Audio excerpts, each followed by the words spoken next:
ഇന്നൊരു കാളൻ ഉണ്ടാക്കാം. അതിനായിട്ട് 2 ഏത്തവാഴയ്ക്ക അരിഞ്ഞെടുത്തിട്ടുണ്ട്.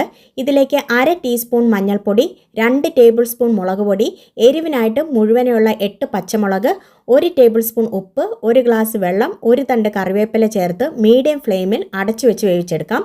4 പിടി തേങ്ങയിലേക്ക് 1/2 ടേബിൾ സ്പൂൺ ജീരകം, 1/4 ടീസ്പൂൺ ഉപ്പും 1/4 ഗ്ലാസ് വെള്ളവും കൂടി ചേർത്ത് നല്ലതുപോലെ അരച്ചെടുക്കണം.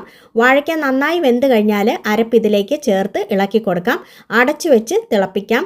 1 ഗ്ലാസ് കട്ടകളൊക്കെ ഉടച്ച് എടുത്തിരിക്കുന്ന തൈരിലേക്ക് 1/4 ടീസ്പൂൺ ഉപ്പും കൂടി ചേർത്ത് അടിച്ചെടുത്ത ശേഷം ഇതും കൂടി കറിയിലേക്ക് ഒഴിച്ച് ഇളക്കി കൊടുക്കാം.